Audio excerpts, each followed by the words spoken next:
From Hong Kong, this is Mea Culpa, the Lessons Learned from Startups podcast, based on the Postmortem Conference, where founders, investors, lawyers and mentors share their stories about working on, with or for startups. I'm Jeffrey Brewer, and today we talk to Ashok Jaiswal, founder and CMO at Lecker Labs. Before that, Ashok was the founder of EzeeCube and was a senior technical analyst at Goldman Sachs. Welcome. Thank you, Jeffrey. Thank you for having me here. How did you make your way into startups? Because you were working at Goldman, right? Goldman was actually my only corporate job. I've always been working for startups. In fact, my first startup was my own when I was 19 years old. And before that, I used to do random things while in school, selling t-shirts and things like that. I would basically arbitrage.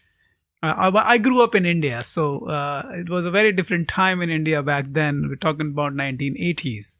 Before liberalization in India, it was a poor country, much poorer than what it is today. So a lot of things used to happen. So I used to make money here, there, whatever. But officially, I had my first startup right out of my high school. It was an internet startup. I made about 60 different websites. And we used to make multimedia presentations on CD-ROMs with Macromedia. I don't know if you know the software called Macromedia. Yes. So we used to use that to make presentations and things like that. So nothing new, but Goldman was my first job right off my business school. And so it was a good experience and it gave me the financial support that I needed after all that startup and an MBA. You run out of all the money you ever had. That was a good break to have, but then I moved back to what I like to do, is to do startup again. What had you made the decision to quit Goldman Sachs and then do the startup that you did, EzeeCube, right? Yes. Can you tell a little bit about the decision that you make and what EzeeCube is?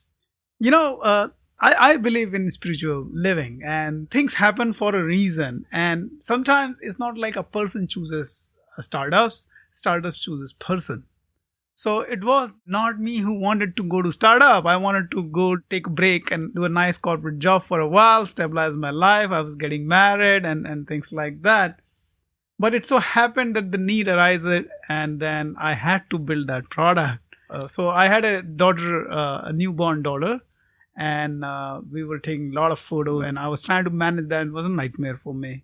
So I ended up building a home solution for managing those photos and stuff. I hacked the open source software, put it up together, and I was managing all that using that. So, and then it worked out such that it ended up being on a crowdfunding and it got funded. And then I quit Goldman Sachs and I just continued building that company. So that's how EzeeCube happened.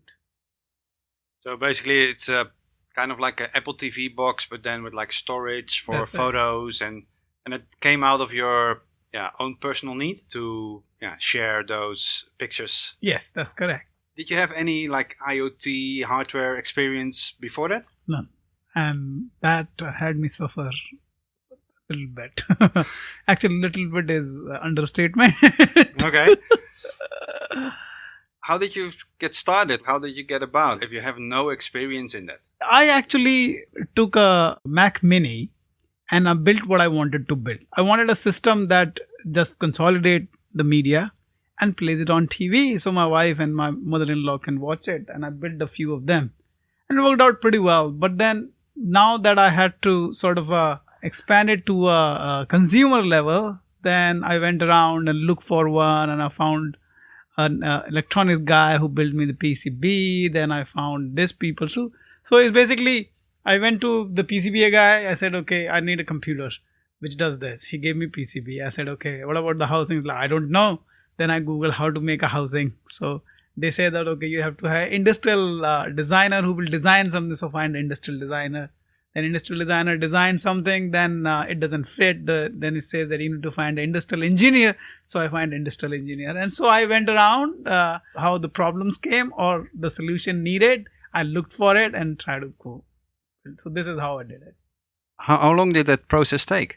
It took 3 years from idea to shipping. 3.5 years. And you said you did crowdsourcing. How many did you sell on crowdsource? So we had an Indiegogo campaign. I think we had 2,000 pre-orders that we shipped. You had 2,000 orders and you also shipped 2,000? Yes. Okay. And like everybody was happy? No. What was the learning there? So I wonder how many first time hardware startup will give, because see, the people are, I would say the standard of a product has significantly raised by companies like Apple, right? Now, when a consumer receives a product, it expects the quality that Apple has been delivering, and it's very difficult, almost impossible for a startup with own funded money or crowdfunding can deliver a product of that quality. And moreover, people think that, oh, it's crowdfunded means things gonna work out pretty well. But those who crowdfund, they know that if all the money that you raise from crowdfunding is actually spent before it comes to you.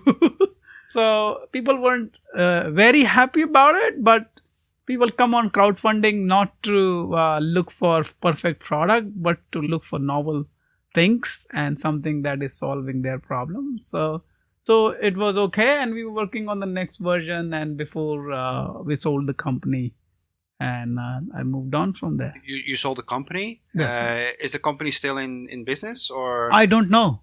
I haven't seen any new version coming out, so probably they are not in business anymore. So I sold all my shares and everything was done with. Can you tell a little bit like what you learned building that, like selling basically your first company? So my learning from that was choose your investors wisely.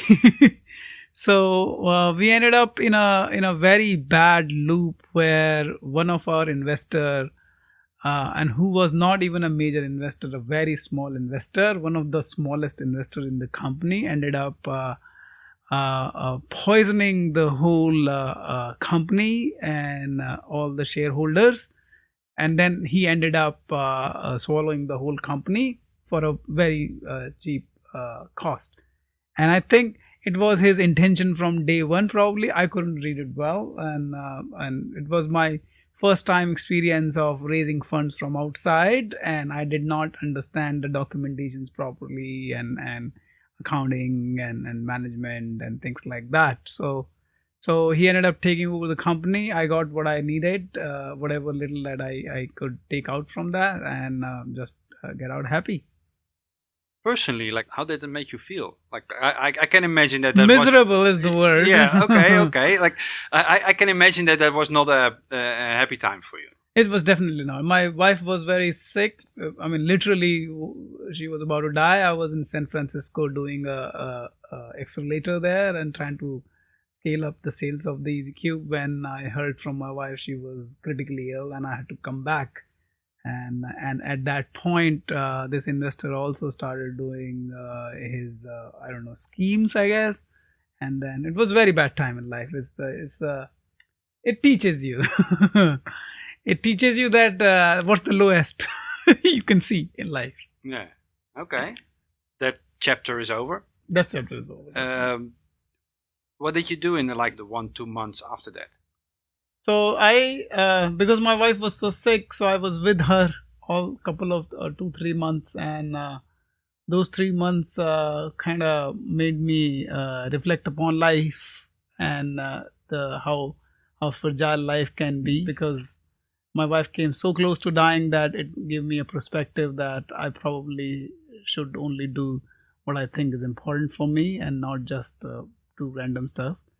And so I realigned my whole thinking in how and what I'm going to do and how I'm going to live. And that's what I've been pursuing now. Okay, so tell me a little bit about your current project. So the current project came about again from a personal need. My daughter likes to eat yogurt, and I grew up eating yogurt. So I wanted to make good yogurt for her. But it's very difficult to make good consistent yogurt on a daily basis. So I hacked together a machine. There was no way I was gonna do another hardware startup, and in fact no startup at all for a while. I wanted to relax, and so I hacked together a machine, a lab stirrer actually, a heating lab stirrer, which I hacked with a Raspberry Pi to just make yogurt for me and my kid and my family. But then a friend of mine came home. And he ate the yogurt and he was like, this is very nice yogurt. And I was like, yeah, I make them.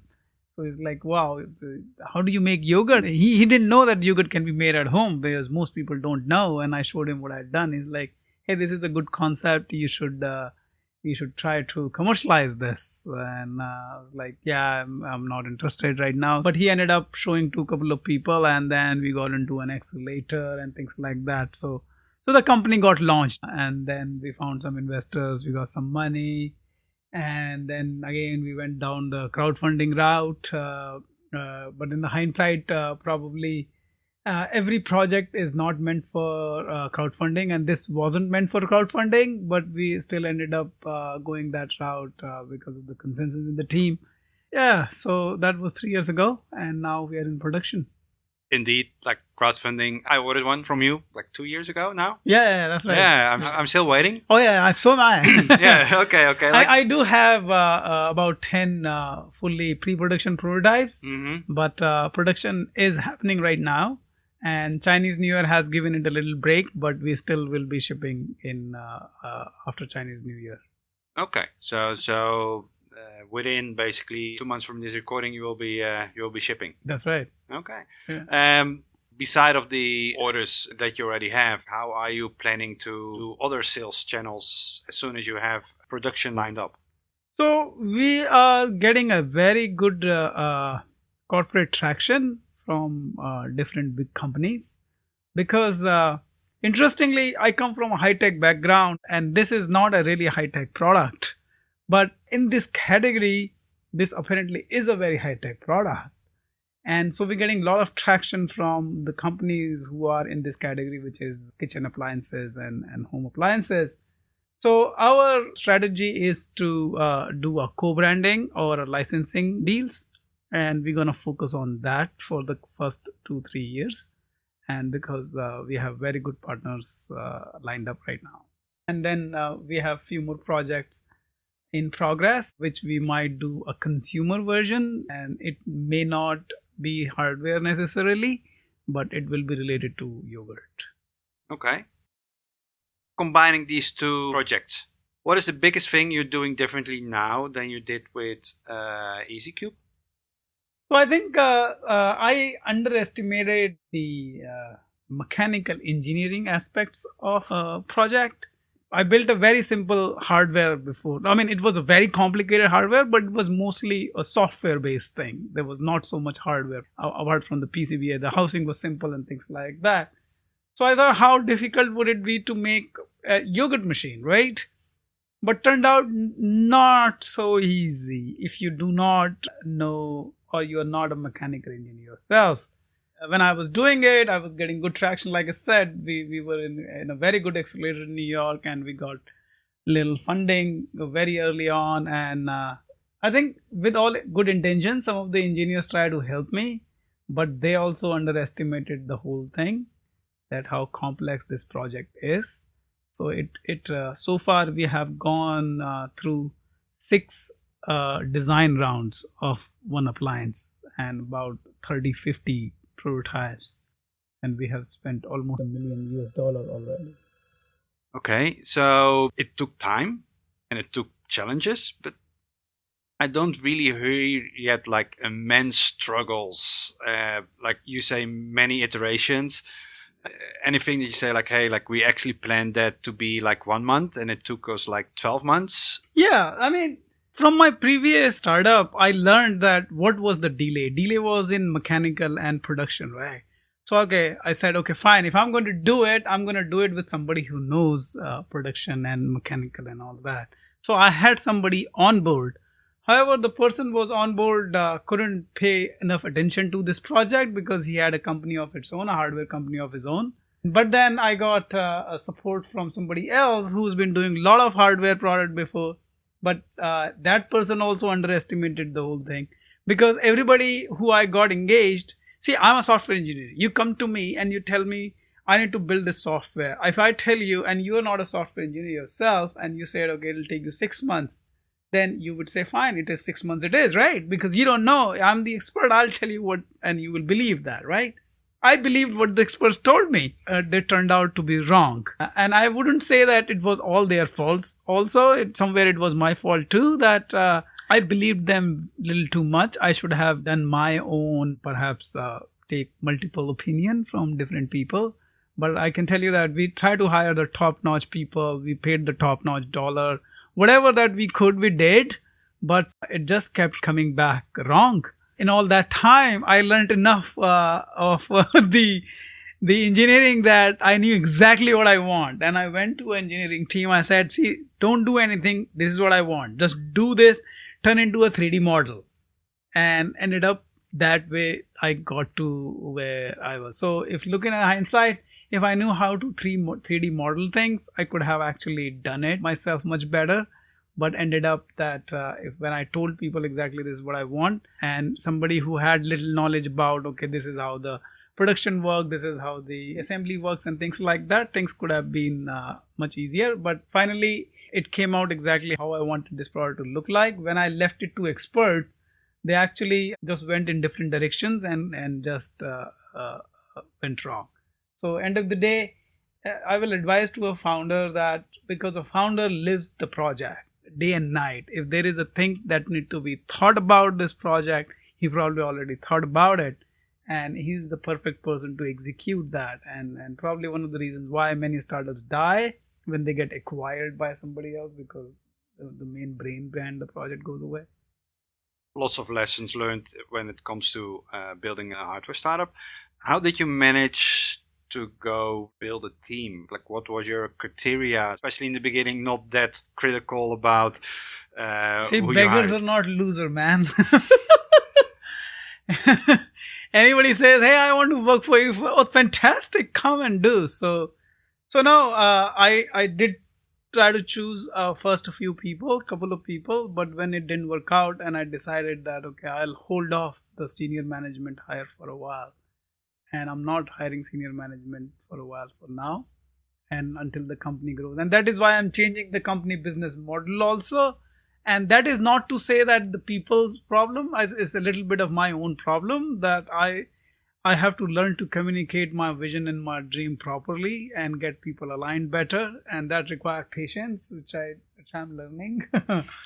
So when people come on, those who came on board as a senior people, they had their own idea of dreams, and they did not align with mine, and did not try to understand, because everybody is in a rush, right? And they didn't understand the whole company or the whole project, or look at it from this. I mean, perhaps I could explain it in the sense that they only looked at one dimension of the company, but I was looking multiple dimensions of the company, and then if they are trying to make a decision into the dimension that they only focusing on and ignoring the rest of the dimensions, then things starts to fall apart. So in any company, there are multiple things you have to take care of: the finances, the production, the timeline, the investors, the customer, the marketing, the sales. All of that has to come together. Then only company can grow. And all of that is thought by one person, which was me. And I couldn't find anybody who can take care of all of that. I could only find people to work in the silos, but they couldn't understand the impact of their decision on the other parts of the things. Or I must not say it's their fault, mine also, that I was not patient enough to make them explain that how would it impact rest of the things in the company.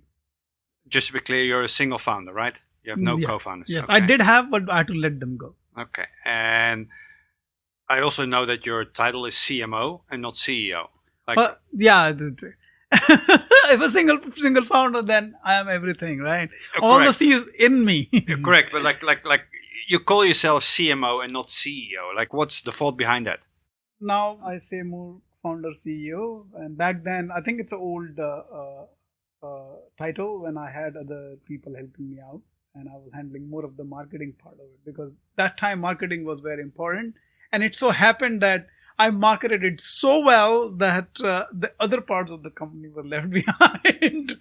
So I have to shift gear and come to this side. So at one point, we won so many awards, and we were in so many publications and the blogs and a good traction.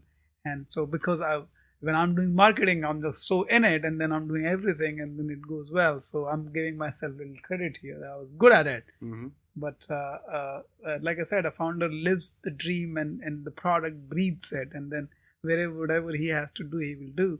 Same goes to funding. And I had people come in to help me raise funds, and not even one person could raise a penny. I mean they raised like $1,000. But then I would go out and I would quickly raise money. And not saying that I'm really good at it. It's just that I speak the passion of the company and the project, and people believe it. So that only founder can do. Okay. And talking about that, like you're doing this as a single founder. You're very passionate. I have no choice. You're passionate because you have no choice. I would say I'm more patient now than passionate. Okay. Yes. So and I don't think passion alone can carry you along this far, this long. It's a very frustrating journey because as a founder, you only hear complaints from everybody. Mm-hmm. You don't hear praise almost never. Yeah, like the buck stops with you, right? Like there's nobody above you, so yes. you're the person to handle all this. should come down on you. Yes. So passion alone will not able to stand this much. You have to build a character and a strength, an inner strength to stand all this, because you'll get shit from family, you'll get from friends and the employees, the investors, the customers, the government, the authorities. Everybody is just, nobody is trying to. I mean, everybody's trying to help, but it's very hard to everything get aligned and you receive that help. Okay. And if you look at today current situation, like what is your biggest struggle? What's your biggest obstacle that you have right now? Right now, touch wood, luckily things are on good track, and if everything follows as the plan, then things will be okay. And with all that training as a single founder, that I've seen worse, so I don't panic as much. So from where I see, things looking pretty good. But if somebody else sees from where I see, he probably will panic. I don't know. So it all depends on the mindset, right? Mm-hmm. And you need to have a very positive mind. Sometimes, and you have to be positive if you are a founder. There is no other way to deal with it. If I was critical about this, our current strategy is a good strategy. We are on the right track. And if we continue to execute in this track, we are on the right path. Okay. Did you ever get like general advice that you hear more often that you think at that point should not be given, or like is totally not applicable to startups? No, I did get a lot of advice, and I should have listened to some, and I should have ignored some. But technically, I was in this project was not very lucky. I got very unlucky technically, and especially in terms of mechanical, because this product has a lot of mechanical moving parts. I wish I could. I had run into somebody who was good mechanically. This would have been piece of cake, and it wasn't not a difficult project per se. And it so ended up that after I trusted everybody, and then everybody just delivered something which couldn't be made, and I ended up well, I will just do something myself. And when I did it, it did work. So it's very hard to say which advice to listen, which advice not to listen. It just comes from inside, because it's contextual also, right? How can I say that you cannot listen to experts? How else can you do things? Mm-hmm. But if experts are also wrong, then it's a problem. And if you're doing a startup, means you're creating something new that never been created before. So you go to expert, you take their opinion, and you try to do that. If it doesn't work, it's not entirely their fault. Also because it's never been done before, right? Mm-hmm. So I can't tell. It's like more like art, I would say, than science, right? You kind of feel a little bit, you learn a little bit, and you try to put it together and see what comes out. So at least in my experience, it's been in this company, yes. In the last companies were a different case. And like, if you look at it like from a outsider perspective, if you can, the people who said you're crazy doing this, do you agree with them, or do you say like, this is something that I really have to do, and that this is something that everybody has to go through in order to get here? Crazy doing this as a company or as a product itself? Both, as a company and as a product. Well, see, if you are going in to start a company, you have 98 to 2 odds, right? There is only 2% chance you will succeed. So that's statistics right there. So you go in startup, you're crazy to start with, right? You should, A rational person shouldn't do it, actually. But like I said, sometimes you don't choose your work chooses you, right? Otherwise, why do you think after so much hardship, people keep doing it generation after generation, and we have come to this point? Otherwise, there will be no evolution in this world, right? So it comes to people who have to do it, they have to do it. So once this work has chosen you, then when it comes to this product, everybody who heard about it, they thought it was an excellent idea, and it is a great idea. And execution has taken a little longer than expected, but it's all good. So yeah, you gotta be crazy, and that's why you're doing it, and then you gotta pick a reasonable project and try to make a reasonable success. It's good to dream big, but just don't fall for that so early on, and that should not be the only goal in life, that I just want to make billions of dollars. That's a wrong goal. In my opinion, is a wrong goal to follow. I have come to, after all this hardship, to learn that I need to be professional with what I'm doing and very honest about it, that this is my job, this is my work, this is my duty. There is no word in English for what I want to describe. There is a word in Hindi called dharma, and if one can understand that word. So this is my dharma. I need to do this, and so I'm doing it, and there is no other way. Okay. If you look at like the current startup ecosystem, like worldwide, not even for here where we are right now in Hong Kong, but like worldwide. If you had a magic wand, what would you change? Everything goes. What would, in your opinion, be way more better for, I don't know, investors, or way more better for founders, or way more better for people who are building products? Most people will say perhaps the money, right? I don't think that would solve all the problems, because otherwise, why do big companies, new products fail also? So, but then again, there is no single answer to something like this, because every company and every product, every founder need different kind of help, right? For example, there perhaps could be something called Center of Excellence created by different governments. And I don't know if government can execute something like that, because wherever government goes, things start to fall apart very quickly, right? But it would be great if there were places where founder can turn up to for certain kind of help, and which is available now, but at a cost. For example, you can outsource the complete legal part, you can outsource the complete engineering part or marketing part and things like that. But all these people who take up your project are vendors, so the execution and the quality will suffer. And so it's a very broad question. I don't know what would that be. I don't think there are shortcuts in something like this. If you are chosen by the universe to do something like this, then this is your journey, man. You gotta go through this shit. There is no other way, I guess. But the thing is that it doesn't have to be so hard. One can scale down, because end of the day, everybody has to make a living, right? You can scale down your vision and your version and look at your requirement and just go about doing that. It's also not a bad idea. So the magic wand, I don't know what to say. Okay. If there's one thing you want the listeners to take away from your story, your experience, what would it be? Like, what would that one thing be? I have learned the hard way, but when you become a founder, the pressure is so much that everybody becomes very, sometimes can be very destructive, or at least very stressful for the founder, right? Everybody should try to find a way of de-stressing themselves, and many a times, not only in the startup ecosystem, but I see everywhere people are so just the work oriented that their whole life become work. Not the greatest idea, and one should explore a bigger goal in life along with that, because I think I'm a very strong believer now that the life has multiple meanings, and it should not be one dimensional, and the success of your company cannot define you, or should not be the ultimate goal of life.